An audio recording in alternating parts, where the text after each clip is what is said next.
السلام علیکم۔ بسم اللہ الرحمن الرحیم۔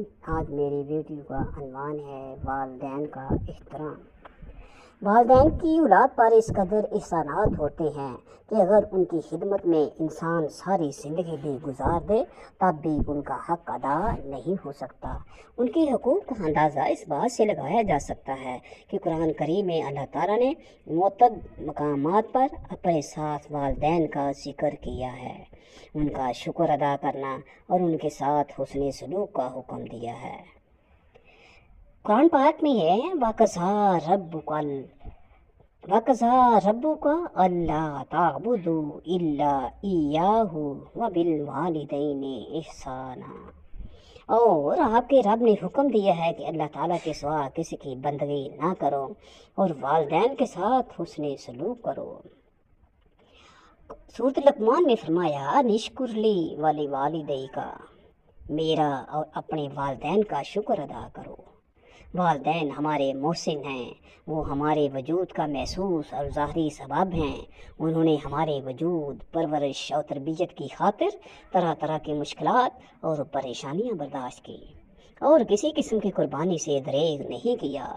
والدین کے حقوق کا اعتراف تمام مذاہب کرتے ہیں، لیکن اسلام نے خصوصیت سے اس پر بہت زور دیا ہے۔ ایک حدیث میں آپ صلی اللہ علیہ وسلم نے نماز کے بعد خدمت والدین کا درجہ بتایا ہے۔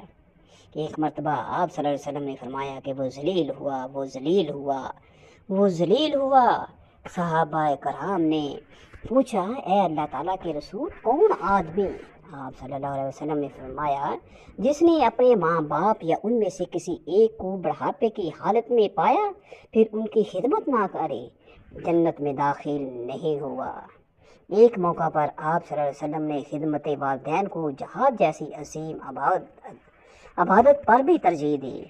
ایک صحابی نے آپ صلی اللہ علیہ وسلم کی خدمت میں حاضر ہو کر جہاد میں شرکت کی اجازت طلب کی۔ آپ صلی اللہ علیہ وسلم نے پوچھا تمہارے والدین زندہ ہیں؟ اس نے کہا جی ہاں۔ آپ صلی اللہ علیہ وسلم نے ارشاد فرمایا جاؤ ان کی خدمت کرتے رہو، یعنی یہی تمہارے لیے جہاد ہے۔ والدین اگر مسلم غیر مسلم بھی ہوں تب بھی ان کی حقوق کی ادائیگی میں کمی نہیں آنی چاہیے۔ قرآن کریم میں ارشاد ہے کہ امور دین میں ان کی اطاعت نہ کی جائے، البتہ دنیاوی معاملات میں ان کے ساتھ حسن سلوک کیا جائے اور ان کو دین اسلام کی دعوت دی جائے، یہی ان کی بہت بڑی خدمت ہے۔ قرآن اور حدیث میں والدین کے ساتھ حسن سلوک کی جو تاکید آئی ہے اس کا خلاصہ مندرجہ ذیل نکات کی صورت میں پیش کیا جا سکتا ہے۔ نمبر 1، والدین کا ادب و احترام کیا جائے۔ 2، دل و جان سے ان کی خدمت کی جائے۔ 3، ہمیشہ ان کا شکر گزار رہا جائے۔ 4، ان کی محبت کو باعث سعادت سمجھا جائے۔ 5، ان کے ساتھ عاجزی اور انکساری سے پیش آیا جائے۔ ہر جائز کام میں ان کی اطاعت کی جائے۔ 7، غیر مسلم ہوں تب بھی ان کے ساتھ بھلائی کا معاملہ کیا جائے۔ 8، ان کے لیے دل سوزی سے برابر دعا کی جائے۔ اسلام نے والدین کے علاوہ دوسرے تمام رشتہ داروں اور بزرگوں کے ساتھ حسن معاملہ اور عزت و احترام پر بہت زور دیا ہے۔ ارشاد رسول اللہ صلی اللہ علیہ وآلہ وسلم ہے من لم یرحم صغیرنا ولم یوقر کبیرنا فلیس منا، جو بزرگوں کا احترام نہ کرے، بچوں پر رحم نہ کھائے، وہ ہم میں سے نہیں۔ اللہ تعالیٰ عدل و احسان اور رشتہ داروں کی مدد کا حکم دیتا ہے اور بدی اور بے حیائی اور ظلم و زیادتی سے منع کرتا ہے۔ وہ تمہیں نصیحت کرتا ہے تاکہ تم سبق حاصل کرو۔ قرآن میں ہے اللہ کی بندگی کرو اور اس کے ساتھ کسی چیز کو شریک نہ کرو، ماں باپ کے ساتھ نیک برتاؤ کرو، رشتہ داروں، یتیموں اور مسکینوں کے ساتھ حسن سلوک کرو، نیکی اور تقوی میں تعاون کرو اور گناہ زیادتی میں تعاون نہ کرو۔ اللہ سے ڈرو، برائی کی مدافعت ایسی بھلائی سے کرو جو بہترین ہو۔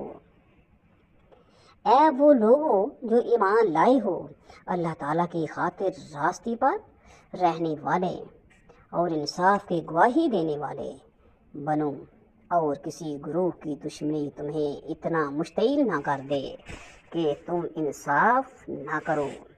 انصاف کرو کہ یہی تقویٰ کے قریب تر ہے، اور اللہ سے ڈرو۔ جو لوگ تم سے لڑتے ہیں ان سے اللہ تعالیٰ کی راہ میں لڑو اور حد سے نہ گزر جاؤ۔ اللہ تعالیٰ حد سے گزر جانے والوں کو پسند نہیں کرتا۔ نصیحت تو دانش مند لوگ ہی قبول کرتے ہیں جو اللہ کے عہد کو وفا کرتے ہیں اور معاہدے نہیں توڑتے، جو ان روابط کو جوڑتے ہیں اللہ جنہیں جوڑنے کا حکم دیتا ہے۔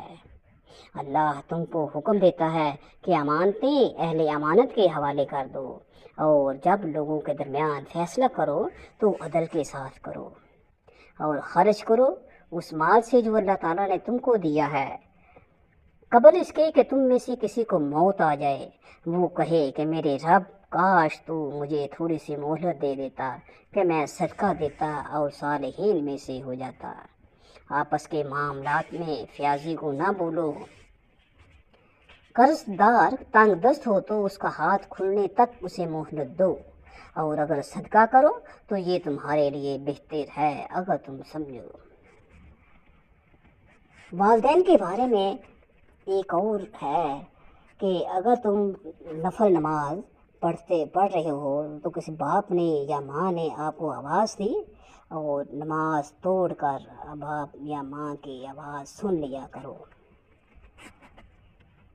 آدمی کو اس کے نیت کے مطابق ہی اس کے عمل کا پھل ملتا ہے۔ دعا عبادت کا خلاصہ ہے۔ جب تم کو اچھے عمل سے خوشی ہو اور برے عمل سے رنج اور قلق ہو تو تم مومن ہو۔ خدا تمہاری صورت اور تمہارے مالوں کو نہیں دیکھتا بلکہ تمہارے دلوں اور تمہارے اعمال کو دیکھتا ہے۔ تم میں سے کوئی شخص مومن نہیں ہو سکتا جب تک کہ اس کے خواہشات نفس میری لائی ہوئی ہدایت کے تابع نہ ہو جائیں۔ کسی بندے کو صبر سے زیادہ وسیع کوئی چیز عطا نہیں ہوئی۔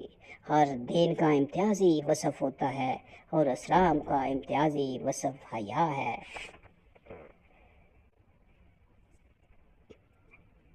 لوگوں کے لیے اپنے اخلاق کو بہتر بناؤ۔ اچھی اور میٹھی بات بھی ایک صدقہ ہے۔ زمین پر بسنے والی مخلوق پر رحم کرو تو آسمان والا تم پر رحم کرے گا۔ سخت ہو اور درست ہو آدمی جنت میں نہیں جائے گا۔ اپنے درمیان سلام کا رواج پھیلاؤ اور اسے عام کرو۔ دنیا میں اس طرح رہو گویا تم کوئی پردیسی یا مسافر ہو۔ دنیا آخرت کی کھیتی ہے، میانہ روی اچھا عمل ہے۔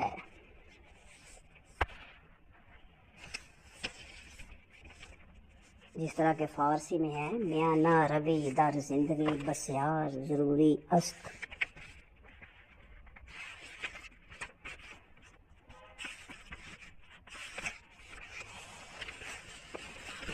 تہذیب کے سفر میں دین اسلام کا ظہور انسانی تاریخ کے سب سے اہم موڑ پر ہوا۔ یہ وہ موڑ ہے جہاں انسانیت قدیم دور سے نکل کر جدید دور میں داخل ہوئی۔ انسان کو ہدایت کے لیے وحی اور الہام کا سلسلہ مکمل ہوا۔ آخری رسول تشریف لے آئے، انسانوں تک اللہ تعالیٰ کا آخری پیغام پہنچ گیا۔ انسانیت اپنے بچپن کے دور سے نکل آئی جہاں اسے انگلی پکڑ کر چلنا سکھانا ضروری تھا۔ اب وہ اپنی عمر کے اس حصے میں پہنچ گئی تھی جہاں اسے اس کے برے بھلے کی ساری باتیں سمجھا کر سیدھی راہ دکھا دی گئی تھی۔ تہذیب کا باقی سفر اسے اب خود اپنے پاؤں پر کرنا تھا۔ یہ انسانی شرف و عزت کی بلندی تھی۔ یہی وہ مرحلہ تھا جہاں انسانوں کی ہدایت کے لیے انسان کامل حضرت محمد مصطفیٰ صلی اللہ علیہ وسلم کو خاتم النبیین بنا کر بھیجا گیا، اور آپ صلی اللہ علیہ وسلم کی امت کو انسانوں کی رہنمائی کا شرف عطا ہوا۔ تاریخ اسلام میں اسلام کا کردار کیا ہے؟ اسلامی تعلیمات کے ساتھ چشمے قرآن کریم کی طرف رجوع کرتا ہے۔ قرآن کریم نے امت مسلمہ کی تاریخی کردار کا تعین کرنے کے لیے دو اصطلاحی استعمال کی ہیں۔ قرآن پاک میں ہے وَكَذَلِكَ جَعَلْنَاكُمْ أُمَّةً وَسَطًا لِتَكُونُوا شُهَدَاءَ عَلَى النَّاسِ وَيَكُونَ الرَّسُولُ عَلَيْكُمْ شَهِيدًا، اور اس طرح ہم نے تمہیں درمیانی امت بنایا تاکہ تم انسانیت پر گواہ ہو اور رسول صلی اللہ علیہ وآلہ وسلم تم پر گواہ رہیں۔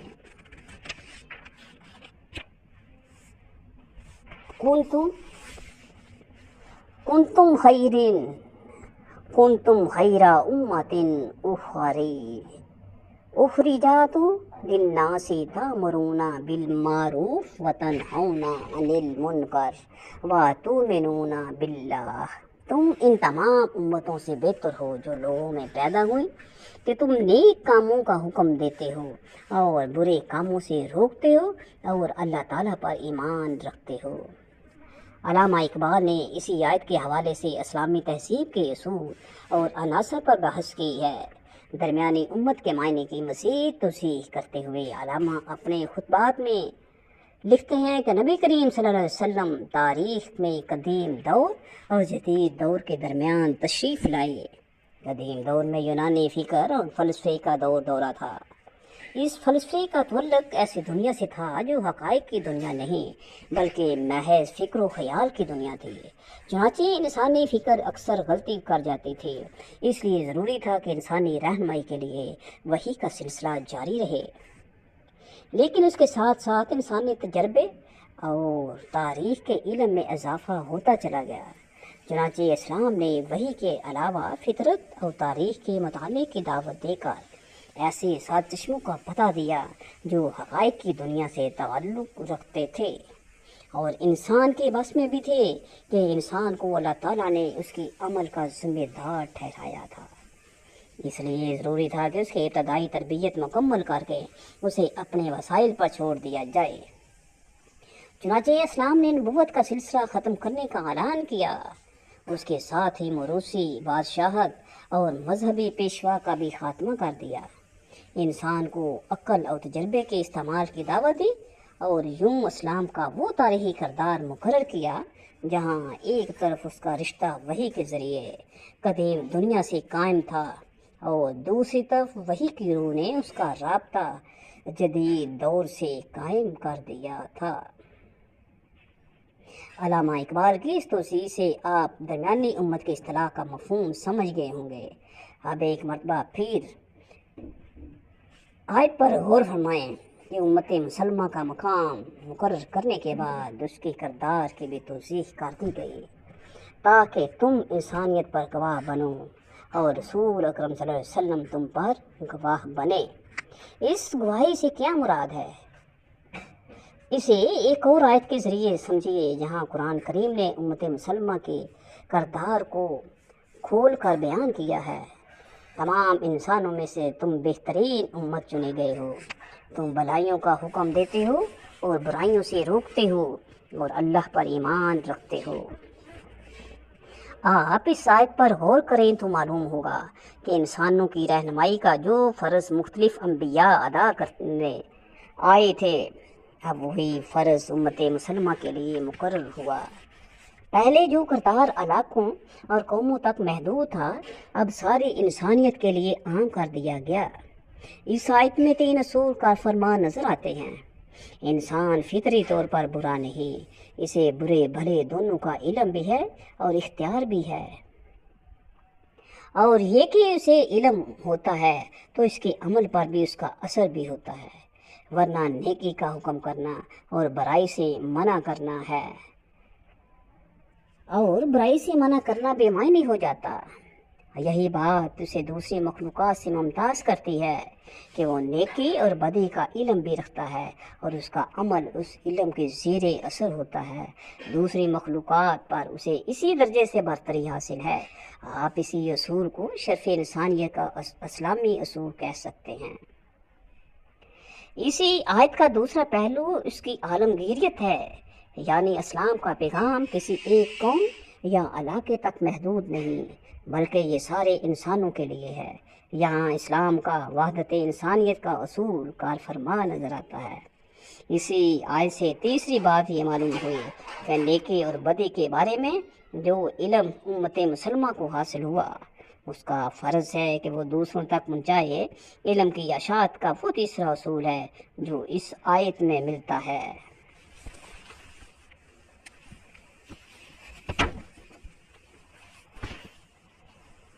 شرف سے مراد عزت، برتری اور فضیلت ہے۔ شرف انسانیت کا مطلب انسان کی عزت اور بڑائی ہے۔